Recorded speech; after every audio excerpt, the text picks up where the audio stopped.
Mesdames, Mesdemoiselles, Messieurs, chers amis du canal Martinique Télévision, chers amis de LCL, bonsoir. Vous qui nous regardez à Mayotte, à La Réunion, en Guadeloupe, en Guyane, en France et bien entendu en Martinique, bonsoir. Et bienvenue donc dans ce 100% politique.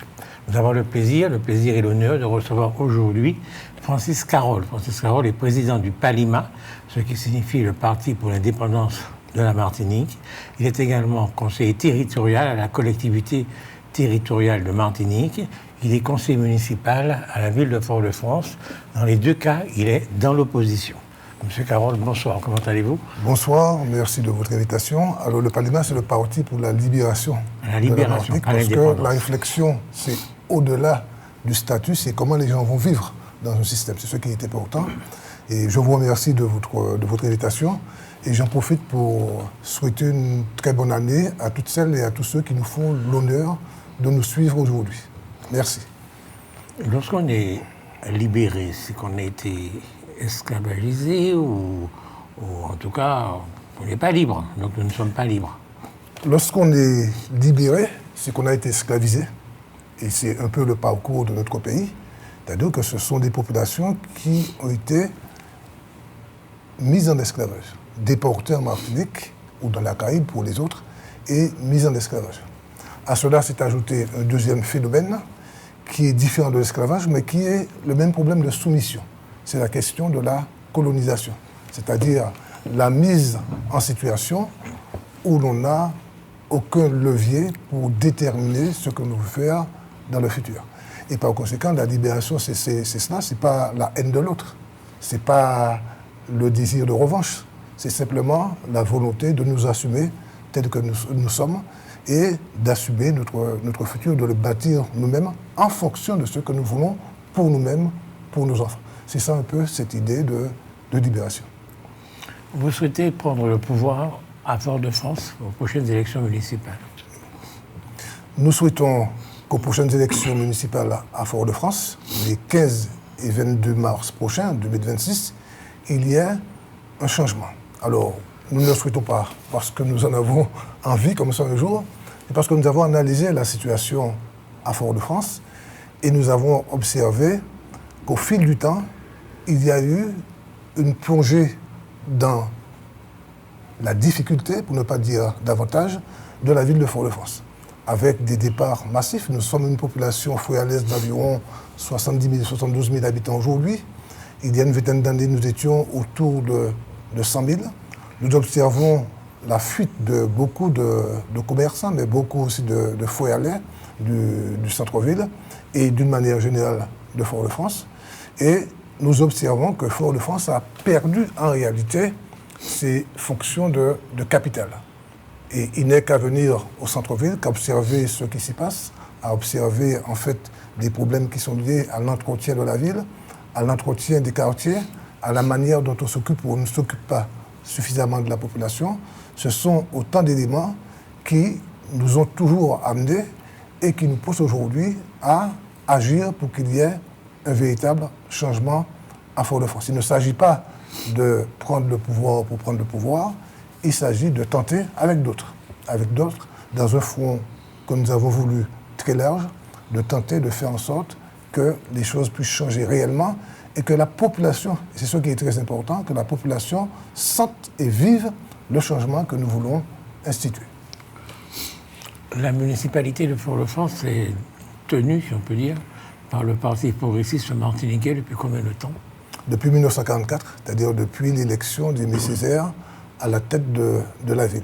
Donc ça nous fait à peu près 80 ans, c'est long. Alors évidemment, il faut séquencer historiquement. Césaire a trouvé une ville qui est une ville d'après-Seconde Guerre mondiale, qui était une ville encore très marquée par la colonisation, n'était pas loin non plus de la fin de l'esclavage, et il a tenté de construire une ville. C'est pourquoi nous ne sommes pas des anti-césaristes, nous ne sommes pas des anti-Césaire, nous ne sommes pas non plus des partisans du PPM. Nous sommes en capacité de voir ce que certains ont apporté dans la construction de la ville, mais nous considérons qu'il faut aller plus loin et tenter de prendre un autre cap, surtout quand nous avons la conviction que les héritiers de Césaire ont été en réalité des rentiers du césarisme davantage que des héritiers connaissant sa pensée et réellement soucieux de changer les choses ou bien de faire en sorte que sa pensée humaniste soit appliquée. Toutes les villes, tous les centres-villes de France ont connu le même problème, c'est-à-dire que des centres commerciaux se mettent tout autour de la ville et attirent finalement les populations vers eux. La ville de Fort-de-France a tenté de résister à ça en créant la cour Périnon. Ça n'a pas marché, je ne sais pas. Est-ce que vous feriez la même chose? Est-ce que vous auriez fait la même chose? Est-ce que vous avez une solution pour ça? Alors, il y a plusieurs phénomènes. Il y a un phénomène qu'on appelle le phénomène de urbanisation, c'est-à-dire les gens ont tendance à aller s'installer en périphérie. C'est un phénomène mondial dont il faut tenir compte. Parce que tout n'est pas à mettre sur le plan des politiques appliquées, mais aussi il y a des phénomènes démographiques qu'on peut observer. Il y a un second point, c'est effectivement le fait que des grandes administrations héritées de la période précédente sont allées s'installer hors de Fort-de-France. D'accord ? Faisant à Fort-de-France perdre un peu son rôle de capitale administrative que l'on a connu par le passé. La troisième chose, c'est que quand même, et c'est vrai qu'il y a eu certaines choses qu'on a tenté de faire, mais en même temps, le rôle d'un politique, c'est d'analyser la situation et de se positionner sur la dynamique de la démographie économique et de tenter d'anticiper les phénomènes que nous allons rencontrer. Or, finalement, ce qui s'est passé à Fort-de-France, c'est qu'il n'y a pas eu d'anticipation. Et là, je mets en cause les 20-30 dernières années, où Fort-de-France n'a pas su anticiper ces problèmes et a répondu, de mon point de vue, et de manière très modeste, de manière insuffisante. Parce qu'il est évident que faire la cour Périnon, ça pouvait résoudre un certain nombre de problèmes, mais ça ne parvenait pas à résoudre le problème global du développement de la ville. Et de mon point de vue, il aurait fallu penser la ville autrement. Parce que ce qui a changé durant les dernières décennies, c'est que les communes qui sont autour de Fort-de-France se sont développées, heureusement, à la fois Chelcher et Fort-de-France, Saint-Joseph, etc. Et il fallait, de mon point de vue, s'inscrire dans cette conurbation et tenter d'apporter des réponses qui sont, à mon avis, parce qu'on a vu en même temps un autre phénomène qui est important, c'est un phénomène de paupérisation de Fort-de-France. La paupérisation de Fort-de-France. Et il fallait... C'est-à-dire que les gens habitant Fort-de-France sont devenus de plus en plus pauvres. Tandis que les riches sont partis ailleurs, d'une manière générale, c'est la urbanisation, et que ce sont des populations qui ont moins de moyens. Je n'aime pas le mot pauvre, parce qu'on est pauvre que d'esprit, on n'est pas pauvre d'argent, on est pauvre que d'esprit. Et ces personnes sont restées, parce que ils sont attachés à Fort-de-France, comme moi-même, comme d'autres, sont restés à Fort-de-France. Il n'y a pas que des pauvres à Fort-de-France, il y a évidemment des pauvres, il y a toutes les classes moyennes, des classes élevées, etc. Mais globalement, il y a un phénomène d'affaissement de la dynamique de Fort-de-France. Et c'est cet affaissement qu'il faut rectifier, qu'il faut tenter de corriger, en tentant d'entamer une politique nouvelle qui permette aux gens de revenir sur Fort-de-France, mais qui permette à Fort-de-France de jouer un rôle global plus important, c'est-à-dire à la fois sur le plan culturel, sur le plan économique, sur le plan aussi de la vision que l'on a de l'éducation, etc. Il faut véritablement essayer de tenter de faire ça. Et il y a une question qui est, de mon point de vue, une question importante, une question récurrente, c'est la question dont on parle tout le temps, c'est la question de la violence. Alors, évidemment, il y a toujours eu une forme de violence, de tout temps. On a connu, nous connaissons monde qui était Capitié et puis Brochette, et puis Pichette Brochette, c'est pas tes physiques, mais c'était autre chose. Donc, on a toujours connu une forme de violence. Et à Fort-de-France et sur toute la Martinique. Mais aujourd'hui, nous sommes passés dans un phénomène complètement différent, qui est le phénomène du narcotrafic. Et ce phénomène du narcotrafic, eh bien, on ne combat pas le narcotrafic avec de la vidéosurveillance. Alors évidemment, il faut installer de la vidéosurveillance, mais ce n'est pas ainsi qu'on combat le narcotrafic. Je pense qu'il faut plusieurs axes. Un axe qui est un axe finalement social, c'est-à-dire s'occuper des gens. Un axe qui est un axe économique, c'est-à-dire donner de l'espérance aux jeunes, c'est-à-dire permettre aux gens de travailler. En même temps, pour permettre d'arrêter ce flux massif de départ de nos jeunes en France. Un axe qui est l'axe culturel, identité, parce que je pense que c'est important de dire que lorsque les peuples savent qui ils sont en capacité de mieux résister à certains phénomènes.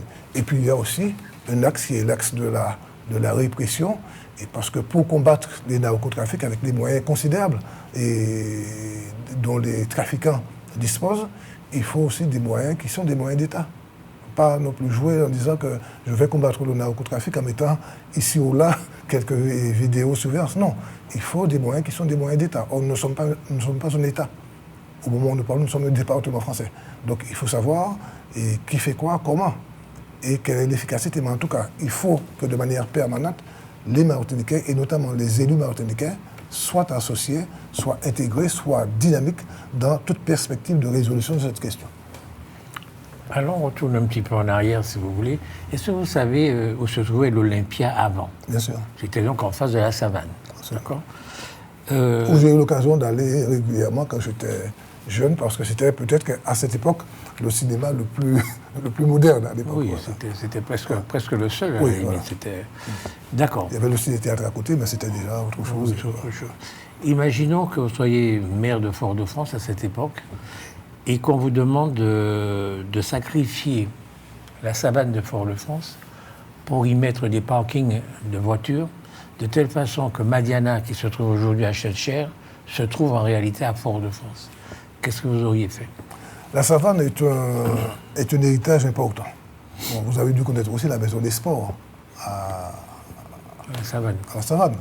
Bon, il y a aussi la perspective vers la baie de Fort-de-France.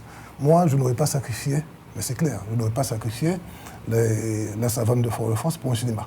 Peut-être qu'il y avait... pour le parking, hein? Oui, je parle de sur Madiana.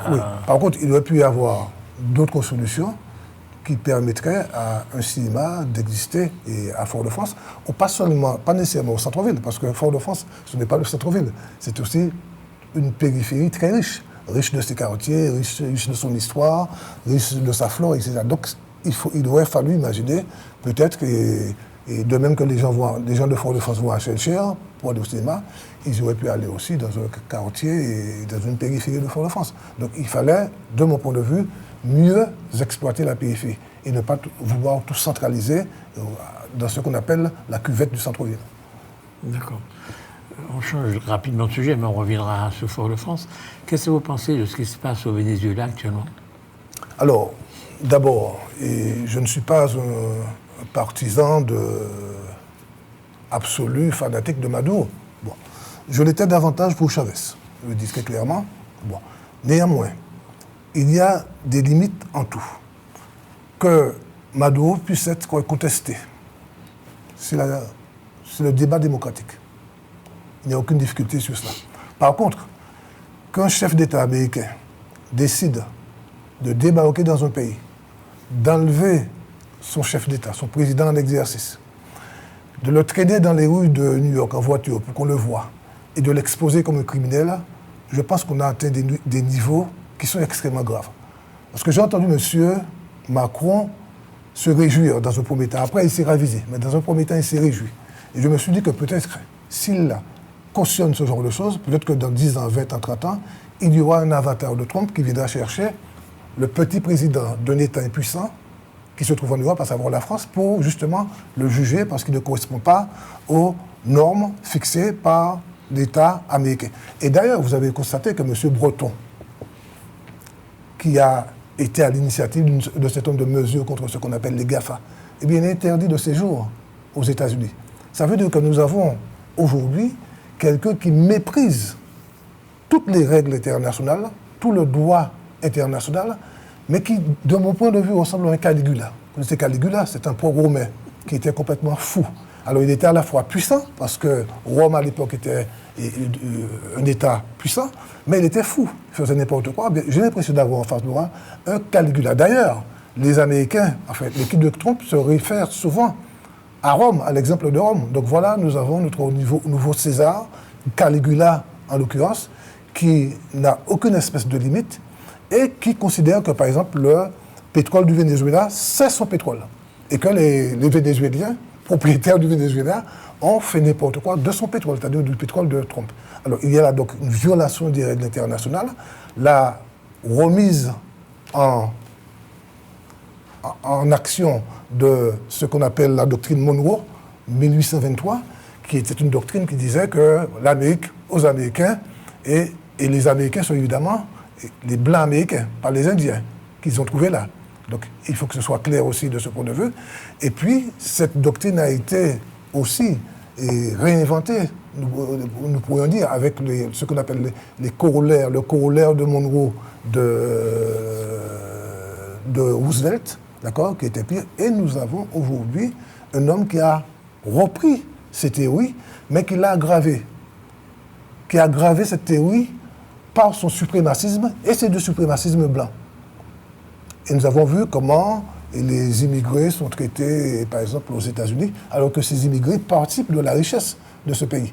Donc nous avons là quelque chose de très grave, c'est-à-dire qu'au nom d'une puissance militaire, réelle ou supposée, avec certainement des limites, mais en tout cas une puissance militaire plus importante que celle du Venezuela, de beaucoup d'autres pays du tiers-monde, quelqu'un qui veut prendre possession non seulement du Venezuela, parce que même l'opposition a été traitée par le mépris, et ce qu'il veut faire, c'est créer un protectorat dirigé directement par les États-Unis.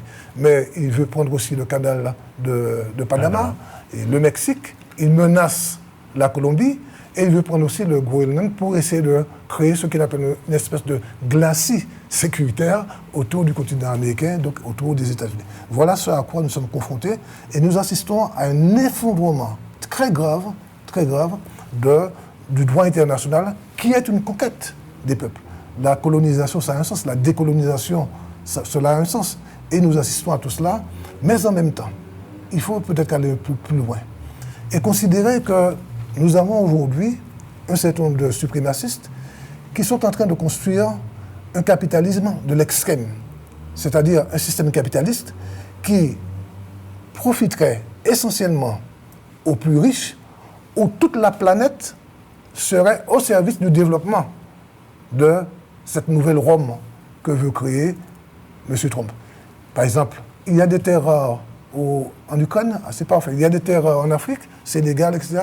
Parfait, on y va. Donc c'est toujours cette volonté, et cela c'est une des fonctions essentielles du colonialisme, c'est l'exploitation des ressources des différents peuples.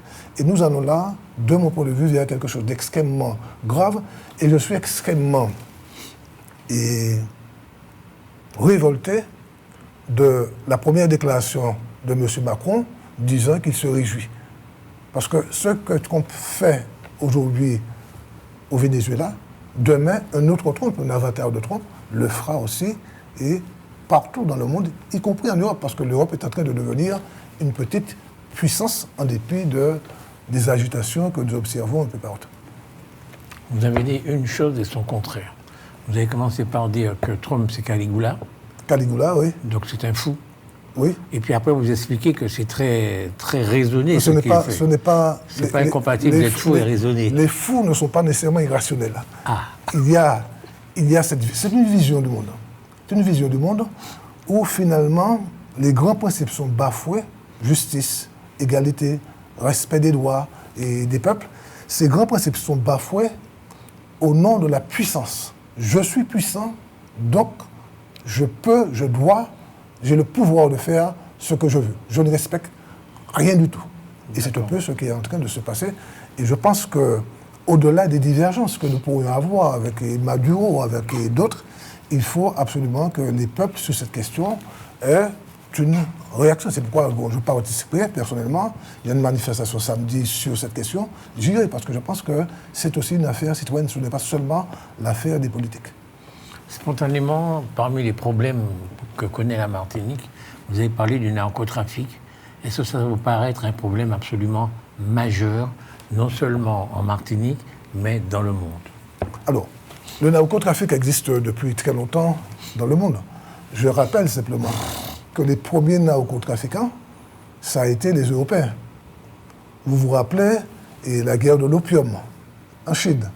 Et ce sont les Anglais, mais aidés par les Français aussi, et d'autres pays européens, qui ont introduit l'opium en Chine pour tenter d'éliminer la population chinoise. C'était ça. C'était une arme de destruction massive. Bon, par la suite, nous avons connu, dans une période plus récente, l'arrivée de la drogue, notamment dans un certain nombre de pays, et notamment aux États-Unis. Mais depuis quelque temps, nous avons observé un phénomène différent. Ce phénomène, c'est que finalement, le marché américain est saturé. Ça ne veut pas dire qu'il n'y a pas de drogue. Il y a de la drogue qui se vend aux États-Unis. Mais ce marché est saturé. Donc, les narcotrafiquants se sont tournés vers l'Europe. Et ils sont installés un peu partout à Dubaï et ils considèrent que l'Europe, c'est le nouvel Eldorado du trafic de drogue. Et évidemment, ils ont acquis une puissance importante. Qui est-ce qui contrôle là? Beaucoup de ports. Parce que finalement, le trafic de drogue se fait par avion, mais c'est aussi une question de conteneurisation, c'est-à-dire par voie maritime. Et qui est-ce qui contrôle là? Les ports. Qui est-ce qui menace parfois les employés? Qui est-ce qui achète parfois les employés des ports? Eh bien, ce sont des narcotrafiquants. Donc, c'est un phénomène fondamental. Et de ce point de vue, notre pays, mais c'est vrai aussi pour la Guadeloupe et la Guyane, sert de point de transfert entre ces pays européens et les pays d'où sort la drogue. Donc, avant, nous étions des consommateurs. Maintenant, nous ne sommes pas que des consommateurs. Nous sommes aussi c'est-à-dire que notre pays sert de base aussi à une organisation plus sophistiquée. Par exemple, lorsque la cocaïne arrive ici et avec une pureté de 90%, et bien, elle ne va pas avec une pureté de 50%, 60%. Ça veut dire qu'on a les moyens de transformer le produit brut pour en faire des produits dérivés et exporter ou vendre sur place. Donc, on est quand même dans une situation grave. Ce qu'il faut savoir, c'est que pour que le narcotrafic puisse se développer, il faut d'abord parvenir à recruter des gens, mais à recruter aussi des familles, blanchir l'argent. Donc, le narcotrafic, finalement, c'est une corruption de l'ensemble de la société. C'est pas que des gens... Alors, l'une des manifestations, ce sont les tueries que nous observons. Mais au-delà de cela, il y a une corruption de toute la société, une perte de valeur et une volonté, finalement, de réduire ces sociétés à des sociétés zombies qui sont là pour exécuter les désirata, les ordres, la stratégie des narcotrafiquants au détriment de nos intérêts fondamentaux. C'est pourquoi c'est à la fois une lutte contre le narcotrafic, mais c'est une lutte aussi économique, c'est une lutte culturelle et c'est une lutte aussi idéologique. C'est-à-dire, c'est quelle société nous voulons pour l'avenir. Et sur cela, c'est pourquoi je disais que lorsque j'entends dire qu'on mettra de la vidéosurveillance, c'est ridicule. C'est tout travail profond qu'il faut faire dans les domaines économiques, dans le domaine social, culturel, de l'identité, de l'idéologie, de la pensée, pour que nos jeunes, pas seulement nos jeunes, mais notre peuple, soient autrement armés quant à la manière d'affronter les difficultés du quotidien et les difficultés du futur. Est-ce que les principaux fournisseurs de drogue dans le monde aujourd'hui se trouvent en Amérique du Sud? Alors, pour la partie de ce monde que nous connaissons, oui. Pour l'autre partie du monde, par exemple en Asie, il y a on a connu en Afghanistan les producteurs, etc. Mais dans la zone occidentale, ce qu'on appelle la zone occidentale, avec beaucoup de guillemets, ce sont principalement des marchandises, des produits qui sortent de l'Amérique du Sud. Donc le raisonnement de M. Trump est clair. Nous sommes attaqués par la drogue. La drogue, ça m'ennuie que la drogue arrive aux États-Unis. Ceux qui fournissent la drogue, ce sont des pays d'Amérique du Sud. Eh bien, je vais les attaquer à la base. J'irai directement les attaquer, prendre leur président, etc., pour pouvoir me prémunir contre la drogue. Parce que pour moi, Trump, la drogue, c'est un fléau extraordinaire. Vous venez de le rappeler. Mais aujourd'hui, comme les Américains se protègent correctement, si j'ose dire, cette drogue va en Europe, et sûrement que de l'Europe, elle pourra retourner plus facilement aux États-Unis. Et donc, nous sommes sur cette route-là, sur ce trajet de la drogue. Alors, est-ce que nous sommes en danger actuellement? Alors, il est clair que nous sommes en danger, mais juste quelques éléments. Avant, la drogue qui arrive aux États-Unis passe principalement par le Mexique. Du fait de... Mais ils ont fait le nécessaire pour arrêter ça, pour tenter d'arrêter ça. etc. Ouais. La deuxième chose, c'est que les grands capitaines de la drogue se trouvent dans les pays occidentaux, aux États-Unis. S'il n'y avait pas une mafia américaine qui s'occupait du trafic de cocaïne, il n'y aurait pas eu de cocaïne aux États-Unis. Donc ce ne sont pas les résidents étrangers aux États-Unis qui s'occupent du trafic de drogue. C'est une partie de la mafia américaine qui s'occupe de cela, et depuis très longtemps. Oui, mais le fournisseur, c'est quand même les pays d'Amérique du Sud. Il n'y a pas de fournisseur s'il n'y a pas d'acheteurs. C'est comme dans tout. Il y a pas de, c'est parce que les mafieux des États-Unis ont considéré qu'il y avait là matière à gagner de l'argent. Et c'est ainsi que, dans un premier temps, qu'est-ce qu'ils ont essayé de faire? Ils ont essayé d'éliminer les Noirs avec la drogue. Il y a eu aux États-Unis une volonté de détruire la population noire, ou en tout cas de la rendre totalement inopérante avec la drogue. Alors évidemment, comme partout, dans ça, il y avait aussi des mafieux noirs qui vendaient la drogue, comme dans notre pays. Comme dans notre pays, il y a des réseaux de mafieux de la drogue qui sont des Martiniquais. Ce n'est pas des étrangers seulement. Il y a peut-être des étrangers, mais il y a chez nous-mêmes des gens qui n'ont aucune espèce de vision de ce qu'ils sont et qui font ce type de trafic. Il faut que ce soit dit clairement. Ce n'est pas toujours les étrangers, c'est nous-mêmes qui faisons cela. Alors l'autre chose que je voulais avancer aussi, c'est que, en fait, Trump se moque du trafic de drogue. Ça, c'est des histoires. Qu'est-ce qui intéresse Trump fondamentalement? C'est le pétrole vénézuélien. Et il l'a dit. Et une fois qu'il a eu fait son opération en début de semaine, qu'est-ce qu'il a dit? Les États-Unis sont autosuffisants en matière de pétrole. Alors, ils sont autosuffisants en matière de pétrole, mais ils se mettent dans la perspective où ils ont besoin du pétrole extérieur. Et c'est pourquoi Trump a dit très clairement que ce qui nous intéresse aujourd'hui, il faut bien l'écouter. Il est assez dans sa folie. Il y a une cohérence, évidemment. Bon, je ne t'ai pas dit qu'il était tébé, mais il y a une cohérence dans sa folie. C'est qu'il a besoin, d'une part, de pétrole, de gaz, même s'ils peuvent être autosuffisants, mais il faut un effort pour préserver leurs ressources. Et qu'est-ce qu'il a fait dès qu'il a fait son coup à Caracas? C'est qu'il a dit, bon, nous allons nous occuper de ce pétrole. Pourquoi? Parce qu'avant Chavez, qui est-ce qui s'occupait du pétrole? C'était la bourgeoisie vénézuélienne, en lien avec les Américains, la bourgeoisie américaine, et le peuple du Venezuela. Chavez a chassé. Et Chavez a chassé ces gens-là et a nationalisé. Ce que Trump est en train de dire, voilà. Vous nous avez chassés, mais on va revenir. C'est exactement ça. Et je le disais précédemment, c'est-à-dire qu'il y a cette volonté parce que ça c'est le pétrole, le gaz, c'est-à-dire les énergies fossiles que l'on connaît, mais il y a aussi dans tout ce qu'on appelle la nouvelle économie de la communication, voitures électriques, etc., on a besoin de terres rares. Et comme son nom l'indique, ce sont des terres rares. Donc partout où il y en a, ou bien il y a la guerre. Qu'est-ce que les États-Unis sont allés faire au Congo? Eh bien c'est justement négocier des choses pour exploiter les terres rares et les ressources du Congo, qui est considéré comme un scandale géologique tellement ce pays regorge de richesses. Et c'est vrai pour toute une série d'autres pays d'Afrique. Donc c'est ça qui s'en met en place. Et c'est ça que je définissais comme une volonté de créer un capitalisme de l'extrême qui ne serait profitable qu'à une poignée de gens, généralement blancs, riches, etc. C'est ce qui est en train de se passer. Est-ce que nous sommes en danger du fait de ce qui se passe dans notre zone géographique? Oui, nous sommes en danger, et pour plusieurs raisons. D'abord, je l'ai dit, la société du narcotrafic, c'est une société de zombification des peuples qui sont là. La deuxième chose, c'est que je pense qu'il nous faut réagir dans la Caraïbe parce qu'il nous faut faire de la Caraïbe une zone de paix. Une zone où les gens peuvent avoir des contradictions, mais les contradictions ne peuvent pas se régler par l'invasion, etc.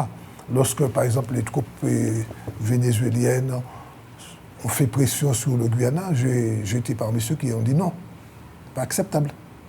C'est pas acceptable. C'est-à-dire que les contradictions ne doivent pas se résoudre de cette manière. Les contradictions doivent se résoudre par le dialogue et qu'on trouve des solutions. Sinon, eh bien, qu'est-ce qui va se passer?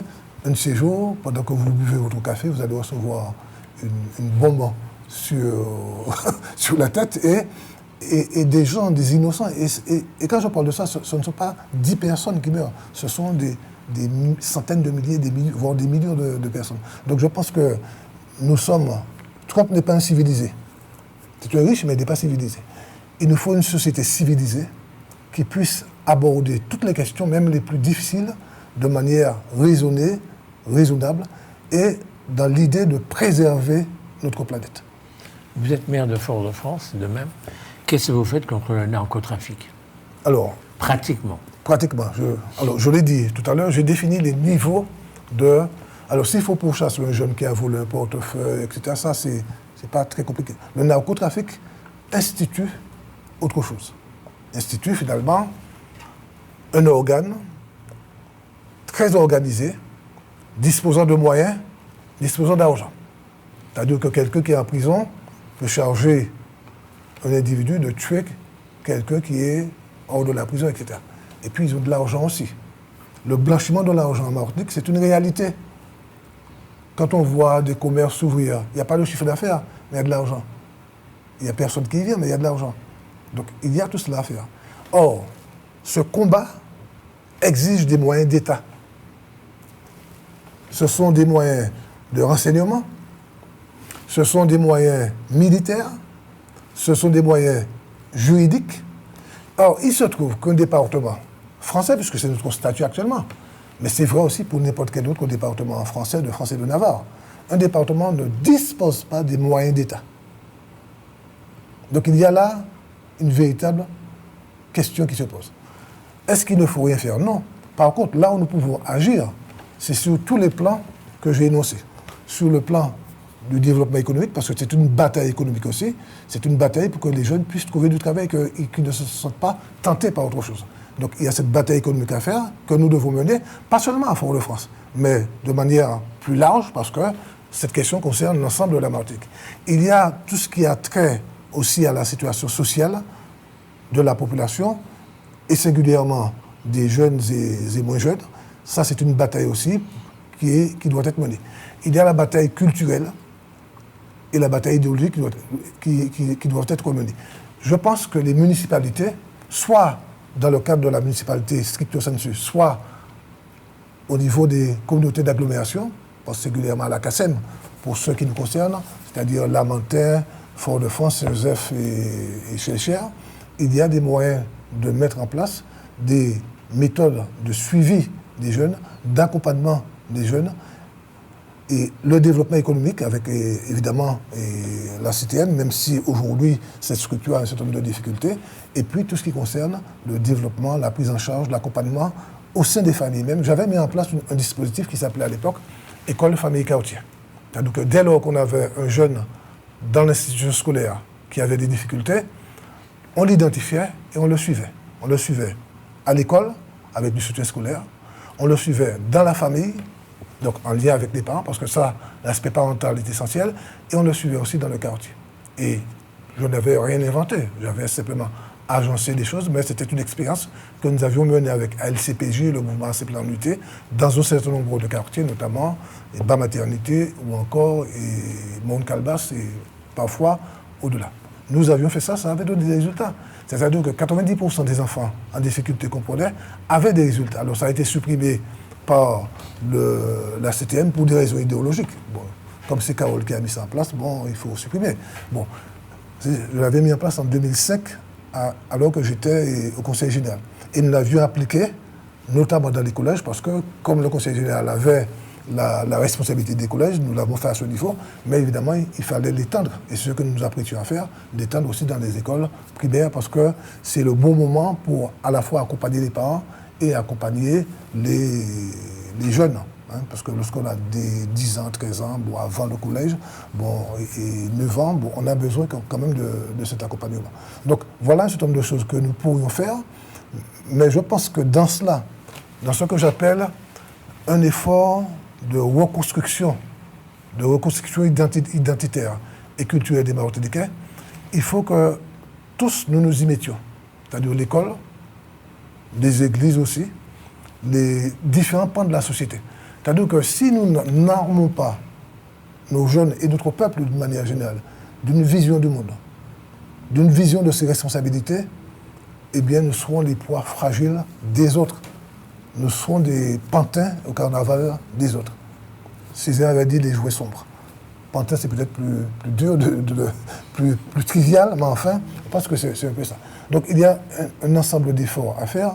J'avais par exemple envisagé, quand j'étais à la CTM, un schéma qu'on appelle schéma de la petite enfance, de la famille et de la jeunesse. Et qui nous avait permis de cibler toute une série de difficultés. Et toute une série de défis en même temps, et de solutions, d'alternatives, pour pouvoir accompagner les familles, accompagner la société, et faire face aux difficultés que j'ai énumérées précédemment. Bon, alors, malheureusement, pour des raisons essentiellement politiciennes à l'époque, et ça n'a pas été voté du temps où j'étais en responsabilité de ces questions. Mais, curieusement, 3 ans après, c'est en 2025, je pense, c'est 4 ans après leur arrivée au pouvoir, bon, la nouvelle équipe a repris ce projet, mais je puis vous assurer qu'à part l'introduction, il n'y a rien de changé. Donc c'est dire qu'on a perdu plus de 4 ans. On aurait pu déjà mettre en action, en œuvre ce plan et commencer à l'évaluer déjà. Bon, mais on a... Et c'est là aussi où j'ai parfois une difficulté. Bon, tout le monde connaît mes positions. J'ai des positions tranchées, je les explique, mais je pense que je ne suis pas détenteur de la vérité. Et que par conséquent, la société martiniquaise étant ce qu'elle est, il faut écouter tout le monde. Et chaque fois qu'il est possible de faire un pas dans le sens de rassembler les Martiniquais, de reconstruire notre pays, il ne faut pas hésiter à le faire. Il ne faut pas te dire, toi, je ne veux pas de toi parce que tu n'es pas de mon idéologie, ça n'a pas de sens. Si on est d'accord sur une action, une mesure concrète à mener et qui s'insère dans une volonté précise et forte de restructurer le pays, il faut y aller. Vous êtes enseignant? Oui. Okay. Donc vous êtes un fonctionnaire de l'éducation nationale? Oui. Ce que vous venez d'expliquer là, c'est que l'éducation doit être renforcée et donc une manière de coopération entre l'éducation nationale et puis l'autorité parentale, l'éducation des parents. C'est ça ce que vous venez d'expliquer. Oui, c'est l'une des pistes. Ce n'est pas la seule piste, mais c'est une piste importante. Parce que l'école doit jouer un rôle très important, et avec les enseignants, avec les parents, dans la manière dont nous construisons notre société. Okay. Donc vous êtes maire de Fort-de-France, vous êtes responsable des écoles primaires ou pas? Oui. Ok. Donc c'est important d'être responsable des écoles primaires, puisque Freud a expliqué que depuis l'âge de 3 ans, 4 ans, se forge l'individu. Oui, bien sûr. Alors, est-ce que là, vous allez faire quelque chose de pratique? Est-ce que vous avez un projet pratique à ce moment-là? D'accord. Alors, l'école primaire pose, excusez-moi, un certain nombre de difficultés. D'abord, il faut s'en occuper. Il faut s'en occuper, ça veut dire qu'il faut faire en sorte que les enfants, les enseignants, le personnel soient dans les meilleures conditions possibles. Deuxièmement, il faut que ce personnel et que ces enfants reçoivent le matériel dont ils ont besoin, ce qui n'est pas toujours le cas à Fort-de-France. Peut-être que dans d'autres communes, mais je n'en sais rien, mais en tout cas à Fort-de-France. Et il y a souvent des enseignants qui se plaignent de ne pas disposer des moyens dont ils ont besoin pour faire et avancer les choses. Donc ça, c'est une attention particulière parce que c'est le lieu de l'éducation. D'autre part, nous allons faire en sorte aussi qu'à travers l'école, un projet qu'on ne va pas peut-être appeler école, famille, quartier, mais en fait dans le même esprit, que nous puissions suivre les enfants et aider les familles, la parentalité. Alors il y a des choses qui se font, il ne faut pas dire que rien ne se fait, ça ne serait pas juste.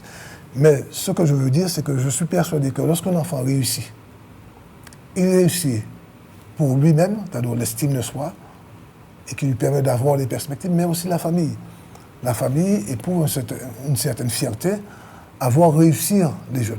Et je pense que l'école, en lien avec la famille, doit être un vecteur des changements que nous voulons.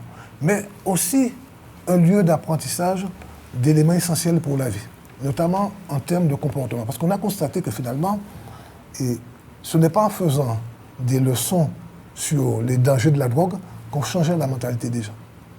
C'était en fait un défi plus global qui consistait à aider l'individu à faire face à des difficultés. Donc à créer lui-même dans son cerveau des structures qui lui permettent de répondre de manière efficiente, correcte, à un certain nombre de difficultés. Et c'est tout cela qu'il faut mettre en place et qu'on peut réussir parce que finalement, la réussite, le succès n'est pas seulement dans les notes.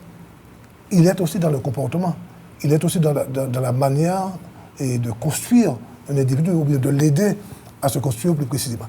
Il y a un autre aspect qui me semble aussi essentiel. Césaire disait que Fort-de-France était la République des quartiers. C'est une belle expression, mais je pense qu'on peut en dire autant des communes. Bon, Monde des Est par rapport à cette maille, etc. Mais je pense que le quartier doit être la structure de base de tout ce que nous faisons. De la démocratie, de l'éducation à la santé, de l'éducation à la solidarité, etc. Et donc c'est pourquoi j'ai été peut-être le premier, je dis ça modestement, bon, sans me battre l'estomac, comme on dit, bon, à considérer qu'il fallait, dans la démocratie globale, une organisation dans les quartiers. Ce que j'ai appelé à l'époque les conseils de quartier. Alors évidemment, je n'ai pas inventé cela, parce que finalement, et avec notre mouvement, nous avions créé des comités populaires, et c'est parce qu'à l'extérieur aussi, il y avait des expériences qui se faisaient de cette nature. Donc, j'ai simplement, à partir de ce que je savais, que j'avais appris, et ce sur quoi j'avais réfléchi, proposé cela il y a des années. Alors, ça a été en partie reconnu par la loi, après, et ça a été d'ailleurs mis en place aussi dans un certain nombre de communes, dont Fort-de-France. Par contre, la difficulté, c'est que je pense que ces conseillers de quartier doivent être des conseils des habitants des quartiers. Ça ne doit pas être des balisiers bis. Ça doit être des structures où la population se rencontre, indépendamment de ses positions religieuses, philosophiques, politiques, etc., et essaie de faire avancer le quartier. Et autour de cela, il y aura aussi le budget participatif, c'est-à-dire que des projets de quartier que nous allons chiffrer et que nous allons mettre en œuvre de manière efficace. Parce que notre priorité, dans un premier temps, ce serait évidemment de nous occuper des gens, c'est-à-dire des personnes âgées. Vous savez que c'est une préoccupation que j'ai depuis très longtemps. J'ai été celui qui a initié le schéma de l'autonomie des personnes âgées, des personnes en situation de handicap. Il n'y avait pas de ce genre de schéma. Il y avait un schéma des personnes âgées qui était réalisé du temps de l'IS, mais ce schéma de l'autonomie et des personnes âgées, des personnes en situation de handicap, je l'ai initié du fait de mes fonctions à la CTM entre 2015 et 2021. Et donc pour nous, c'est un défi essentiel, c'est-à-dire comment s'occuper des gens. Alors, s'occuper des gens, ce n'est pas seulement les mettre dans un EHPAD. S'occuper des gens aussi, c'est surtout avoir cette vision permanente de l'humanisation. Comment les gens, quel regard nous avons sur les personnes âgées, comment nous leur manifestons du respect, comment nous en prenons soin. Et cela demande, d'une part, des structures, cela demande aussi que la municipalité puisse avoir une liste des personnes les plus isolées, du fait du départ massif des jeunes hors de la Martinique, et puisse régulièrement regarder à quel point ces jeunes en sont. Bon, le portage de repas, évidemment, c'est une bonne chose, mais on ne peut pas se contenter d'amener des repas. Autour du portage de repas, il doit y avoir la création d'un vrai lien social avec ces personnes. Donc, il y a beaucoup de choses à faire. Il y a des choses qui ont été faites. Nous ne sommes pas du genre à dire que rien n'a été fait, que le monde commence avec nous. Ce n'est pas vrai. Le monde ne commence pas avec celui qui est arrivé après. Le monde a commencé avec ses difficultés, ses erreurs, mais je pense que nous pouvons améliorer tout cela. Et d'ailleurs, du temps où je m'occupais de ces questions, j'ai eu une présence très régulière sur comment on pouvait mettre en œuvre ces politiques et ce qui nous a permis d'entamer une série d'initiatives pour aider autant que faire se peut les personnes âgées. Mais tout cela n'est jamais achevé. D'accord. Mais si vous êtes maire, de quels moyens vous allez disposer pour mener cette politique? Est-ce que vous aurez les moyens? Alors, parler des moyens financiers. Oui. Oui. Alors, je considère qu'il y a d'abord... Excusez-moi, à la fois financiers et légaux. Par exemple, pour lutter contre le narcotrafic, vous avez parlé de la présence de l'armée. Oui, en fait, il faut des moyens, qui soient du niveau de l'État, que nous n'avons pas. Est-ce que vous avez un moyen de faire que l'État intervienne à ce niveau-là? Alors, il faut dire que tous les politiques qui sont là essaient de faire en sorte que l'État intervienne. Se mobilise. Bon, mais enfin, vous savez, dès les années 90, je dénonçais ce qui se passe aujourd'hui. Et on peut reprendre des choses que j'ai écrites à l'époque et hors des élections, comme au moment où je me présentais aux élections, parce que je connaissais ce qui se passait en Amérique du Sud. Je savais comment des sociétés, des régions avaient été zombifiées par le narcotrafic. Et je dénonçais cela. Mais quand je dénonçais cela, personne n'écoutait. Personne n'écoutait, ou très peu de gens. Bon, aujourd'hui, nous avons le problème. Donc, j'ai donné des pistes pour leur résolution, mais il y a évidemment la question du rôle de l'État. Alors, des gens vont dire, ah, wow, contre l'État, mais l'État intervient. Oui, mais maman indépendance, ce ne sont pas des moments de l'État interviennent. Donc, nous sommes obligés de tenir compte de ce qui existe aujourd'hui. Ne pas faire comme si nous sommes un département français aujourd'hui. Donc, il faut qu'on voit dans ce cadre ce qui est possible, et il faut aussi aller au-delà de ce cadre. Mais il faudra discuter, et ce ne sera pas à moi seul d'en discuter, il faudra qu'on discute en Martinique. Mais en tout cas, il y a plusieurs choses urgentes à faire, certaines ont commencé, c'est le contrôle des ports et des aéroports, mais contrôle efficient. Lorsque vous avez un conteneur sur 10 qui est contrôlé, bon, vous n'êtes pas dans le coup. D'accord ? Bon, il faut qu'au niveau du transport aérien, ce soit la même chose. Il faut débusquer ceux qui, aujourd'hui, blanchissent l'argent de la drogue en Martinique. On les connaît. On peut agir. On connaît ce qui se fait. On sait comment ça se fait. Il y a des spécialistes qui savent identifier ce type de problématique. Mais il faut qu'ils le fassent. Et nous, et dans le contexte actuel, ce que nous avons comme possibilité, c'est d'intervenir sur le plan politique, sur le plan social, sur le plan de l'éducation, sur le plan du développement économique. Et là aussi, il faut qu'on le fasse et qu'on ait des résultats. Et cela demande, pour avoir des résultats, il faut évidemment avoir des projets clairs, mais il faut avoir un suivi. Je n'ai pas dit qu'il faut mettre en place un plan de 5 ans qui soit suivi de manière radicale, mais c'est presque ça. Pourquoi vous ne dites pas ça ? Alors, je pourrais le dire parce que je crains que vous me traitiez de stalinien. Mais en fait, partout il y a, je rigole, mais partout il y a des structures qui suivaient les plans. En France, à un moment donné, notamment après la guerre, il y avait des plans, ils étaient suivis par des gens, etc. Mais c'est très important parce que finalement, on a toujours beaucoup d'idées. On a des idées, on a des réflexions, il y a des projets. La difficulté se trouve à 2 niveaux. La mise en œuvre de ces plans et le suivi et l'évaluation de ces plans. C'est ça la grosse difficulté. Par exemple, je suis persuadé que le schéma des personnes âgées et de l'autonomie des personnes âgées et des personnes en situation de handicap que nous avons élaboré, bon, si on n'a pas derrière des gens qui suivent petit A, est-ce que c'est fait, petit B, est-ce que c'est fait, là il faut rectifier, là on a mal, ça n'ira pas. Donc il faut des gens qui s'occupent de ça. Quel projet original vous avez pour Fort-de-France ? Alors, projet pratique. Il y a plein de choses. Il y a une question qui m'intéresse énormément. Nous parlons beaucoup de souveraineté alimentaire. D'autres parlent d'autonomie alimentaire. Bon, ce n'est pas le plus important, le concept. Ce qui est fondamental, c'est l'idée centrale, c'est-à-dire parvenir à renforcer nos capacités à nous nourrir. Bon, ce que nous envisageons, par exemple sur le Fort-de-France, c'est de mettre en place, avec d'autres, pas seuls, parce que nous ne pouvons pas le faire seuls, une agriculture périurbaine, mais avec aussi des éléments de transformation, de sorte que nous puissions alimenter les cantines en aliments qui soient sains, et contrairement à ce qui se passe aujourd'hui. Donc, nous allons faire cet effort, ça demande à la fois... C'est quoi une agriculture périurbaine ? Périurbaine, c'est dans la ville. Dans la ville, c'est ça. Donc, nous ne sommes pas en campagne avec des terres... Bon, ça donne quoi, pratiquement ? Alors, ça peut donner... non, pas au centre-ville, pas au centre-ville nécessairement. Mais vous savez qu'il y a des expériences qui se font dans beaucoup de pays très, très urbanisés, sur les toitures, etc. Il y a ce type d'expérience. Il y a aussi que, heureusement que Fort-de-France a gardé une partie rurale. Je veux parler de Redoute, je veux parler de Mout, je veux parler de Ravine-Vilaine, des Mornes d'une manière générale. Et il est possible, à mon avis, de coordonner quelque chose là en mettant en place une coopérative et qui puisse à la fois, disons, suivre ce qui se fait, prendre des initiatives en termes d'innovation et puis regarder ce qui peut être fait en termes de transformation aussi. Et tout cela, au moins, pour que les gens se nourrissent, mais pour aussi que les cantines soient alimentées avec ce type de choses. Et puis, il y a aussi, dans le domaine culturel, quelque chose d'essentiel. Fort-de-France, c'est le...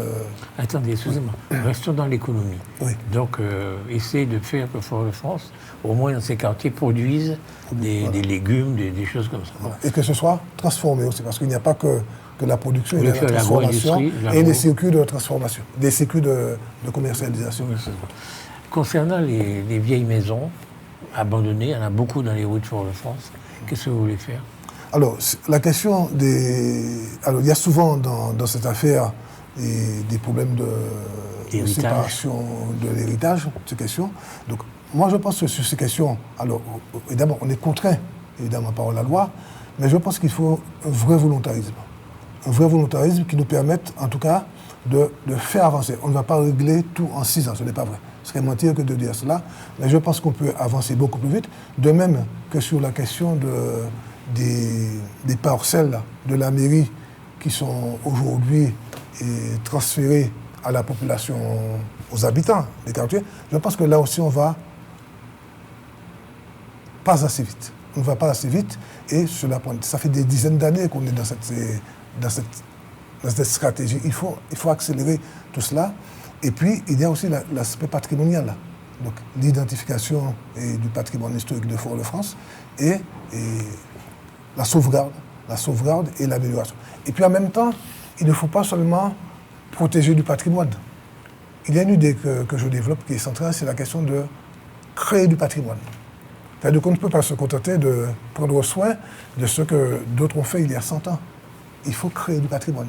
C'est-à-dire qu'il faut que la ville ait une vision du patrimoine qui, dans tout ce qu'elle va entreprendre, eh bien, il y aura cette vision du patrimoine, de l'architecture, etc., de sorte que nous puissions laisser aux générations futures un patrimoine que nous avons pensé à partir de ce qui existe, à partir de notre expérience, mais à partir aussi de la vision que nous voulons avoir de l'avenir. Donc ça s'organise, il y a des gens qui doivent y travailler, de même que sur la question de la dénomination des voies. Nous allons aller très rapidement, c'est-à-dire que nous pensons qu'on ne peut pas continuer à avoir des rues qui sont la rue Gallieni, par exemple.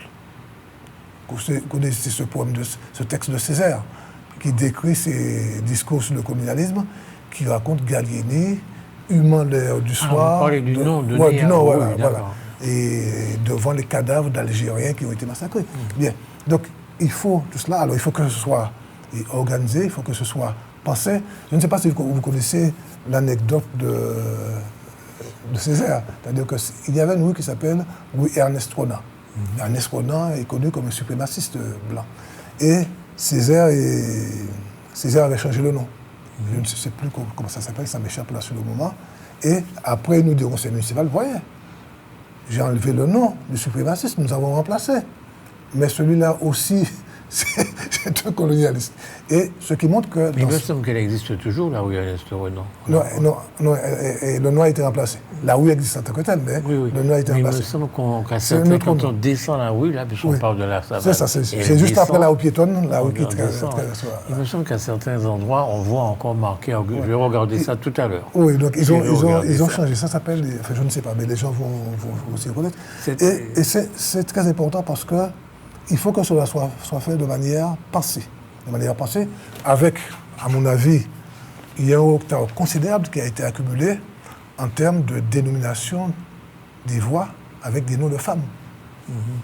C'est plus qu'un retard, c'est un saccage. C'est un saccage, donc il faudra rattraper cela et puis aller le plus loin possible, le plus vite possible, et puis effectivement faire en sorte que des noms, que ce soit des noms de Martiniquais ou des noms d'étrangers, mais ce soit des noms qui honorent l'humanité, et non pas des noms qui déshonorent l'humanité. D'accord. Vous n'avez pas lu le livre de Imagné Daniel Dalila? Oui, bien sûr. Dewo, c'est exactement son discours. Maintenant, concernant l'éducation, vous voyez bien qu'il y a un problème d'armes qui rentre en Martinique, je veux dire. Est-ce que le Lamantin, Fort-de-France, Échelle-Chère, qui a L3, dispose quand même de frontières maritimes relativement importantes, est-ce qu'il faut absolument l'État pour faire en sorte que les armes rentrent au moins dans cette partie de la Martinique? On peut réduire, mais si vous voulez, il faut agir en haute mer. Et il faut avoir du renseignement. Il faut agir en haute mer, c'est-à-dire que... Et puis, il y a quelque chose qu'il faut poser aussi. S'il y a des caméras à mettre, c'est justement sur ces zones-là. Mais après, pour arrêter ces gens, il faut disposer d'une police qui soit chargée de ça. Oui. Donc, la police qui pourra intervenir, c'est la police nationale, pas la police municipale. À moins qu'on parvienne à arracher la création de corps de policiers, de douaniers chargés de cela, qui seraient sous la direction des villes, ou de la Cassane, ce qui n'est pas le cas aujourd'hui. Ça peut être une perspective. Bon. Mais je pense que les collectivités martiniquaises, notamment au sein de la CTM, devraient être plus exigeantes en termes de moyens, quitte à demander d'avoir elle-même ses moyens. Une compétence. Une compétence en la matière. Je pense que c'est très important parce que c'est à nous de faire ce qu'il y a à faire. Mais en même temps, il faut comprendre qu'un département, quel qu'il soit, même si je souhaite, vous connaissez mes positions, un département n'a pas les moyens d'un État, quel qu'il soit. Je suis très surpris de votre discours parce que... Non, il ne faut pas être surpris. Je suis surpris parce que... Vous n'allez pas me dire que vous êtes plus radical que moi. Si. Ah bon? Pas radical. En réalité, concernant le narcotrafic et l'introduction des armes en Martinique, nous sommes en guerre. Nous sommes en guerre. Oui. Ça veut dire que les règles que vous connaissez, là, les règles de la société civile, il faut les transgresser pour faire la guerre. Oui. Et donc, il faut que vous demandiez les moyens de faire la guerre.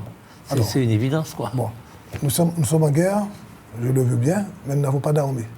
Oui, mais il faut justement demander à l'État de faire en sorte que nous puissions participer à la guerre. C'est pourquoi je disais qu'il fallait, ça c'est quelque chose de possible, que les collectivités, pas seulement Fort-de-France, toute la Martinique, demandent les moyens de lutter contre cela. Oui.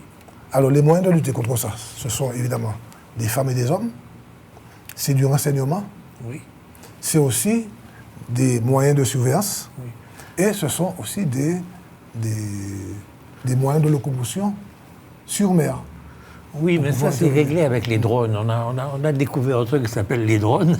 C'est pas très cher, c'est très efficace. Les drones, ça permet de voir, ça ne permet pas d'arraisonner. Non, mais une fois qu'on a vu, qu'on a filmé, après on appelle la police ou un peu qui on veut. Mais en fait, en tout cas, je pense, je suis d'accord avec vous de ce point de vue, il y a des choses que nous pouvons faire. Mais que nous devons faire, parce que c'est nous qui mourons. Non, quand je dis que nous pouvons faire, mais en arrachant un certain nombre de moyens de compétences. De compétences, même de pouvoir d'agir. Peut-être que le mot pouvoir serait plus approprié que le mot compétence. Est-ce que vous avez l'intention de mener ce combat-là, quoi, je veux dire, parce que... Non, moi je considère que c'est un combat central. J'ai toujours dit ça, c'est un combat central. Parce que je suis persuadé que les peuples peuvent être détruits. Oui. Et que pour détruire un peuple, il ne faut pas 50 ans.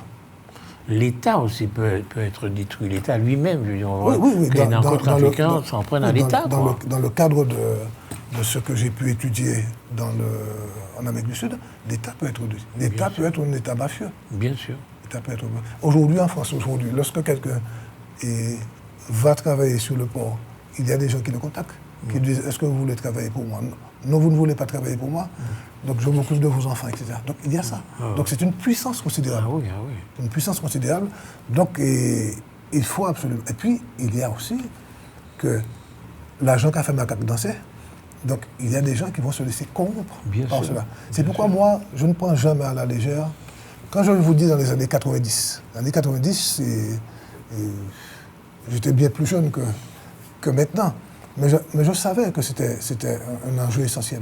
Mais malheureusement, je pense que les gens vivaient, et notamment des responsables politiques, vivaient dans une forme de la colonie de papa, tout est bien, on danse au carnaval, on a le droit de danser, c'est même une bonne chose. Mais enfin, on ne peut pas faire que ça. Vous imaginez que les États-Unis avaient proposé 50 millions d'euros à ceux qui lui permettaient d'avoir accès à M. Nicolas Maduro. La prime, wanted. Oui, 50 millions d'euros. Qui est-ce qui ne peut pas se laisser corrompre par cet argent-là? C'est extraordinaire. Donc. Oui, je crois que c'est un vrai problème. En fait, il y a des gens qui ne vont pas se laisser corrompre parce qu'ils ont une autre vision du monde. Et puis, mais c'est vrai que tous ceux qui hésitent, qui ne sont pas enracinés, il y en a beaucoup. Il y en a beaucoup, ils sont peut-être la majorité. Eh bien, vont céder à cette tentation. Et bien sûr. Malheureusement, notre émission arrive à sa fin. Est-ce que vous pouvez la conclure, s'il vous plaît? Oui, donc je souhaite d'abord vous remercier et remercier celles et ceux qui nous ont fait l'honneur de nous suivre et d'écouter ce que nous disons. On peut ne pas être d'accord. Ce n'est pas un problème. Mais je crois que vous devez surtout saisir à travers ce que nous disons une volonté. Une volonté de gagner d'abord les 15 et 22 et de construire véritablement autrement Fort-de-France. J'ai aujourd'hui 67 ans. Quel âge? 67 ans. Oui. Bon, voilà. Donc j'ai suffisamment d'énergie pour continuer. Alors c'est vrai que On me connaît depuis très longtemps parce que j'ai osé depuis très longtemps. Et j'avais à peu près la trentaine quand je me suis présenté pour la première fois contre Fort-de-France, contre Césaire. Personne n'osait, mais je l'ai fait, parce que j'ai considéré qu'il fallait le faire. J'ai gagné des batailles, comme le 7e canton de Fort-de-France, et aussi nous avons gagné le 4e canton de Fort-de-France avec un autre camarade. Nous avons donc progressé, nous avons fait avancer la conscience fouillalaise, nous avons fait notre travail d'opposition, mais aujourd'hui nous avons besoin de tout le monde. Et d'ores et déjà, je vous invite toutes et tous à participer massivement à la première grande conférence publique ouverte à tout le monde que nous faisons le dimanche 25 janvier. Ça va avoir lieu au Squash Hotel. Alors pourquoi le Squash Hotel? Parce qu'il n'y a pas de salle suffisante à Fort-de-France. Et si nous demandons à la municipalité une salle, bon, la réponse sera peut-être une semaine, juste une semaine avant la tenue de l'événement. Donc nous avons préféré procéder autrement, même si nous aurions souhaité avoir une salle ailleurs. En tout cas, je vous invite à venir, nombreux et nombreuses, et avec les organisations qui constituent notre alliance, c'est-à-dire la FSM de Mme Bélé, et le PALIMA, évidemment, le MIM, le PCM, le CNCPAPAL, et puis Grand Assemblée, et le mouvement du Grand Assemblée qui soutient notre initiative. Voilà les quelques éléments que je voulais vous apporter. En tout cas, je tiens à vous remercier. Et puis, la campagne est encore longue, nous aurons peut-être l'occasion de recommencer. Tous ces mouvements que vous venez de citer vont ensemble à la conquête de la mairie de Oui, nous allons ensemble. Vous êtes ensemble. Voilà. Et nous n'avons pas fini parce que nous avons encore d'autres discussions. Alors, ce qu'il faut bien comprendre, je le dis rapidement, c'est qu'une élection municipale, c'est une élection où, dès le premier tour, quelqu'un peut gagner. Nous avons 62 000 électeurs à Fort-de-France. S'il y a 5 000 personnes qui votent et qu'il y a 2,501 personnes qui votent pour une liste, eh bien, cette liste a gagné.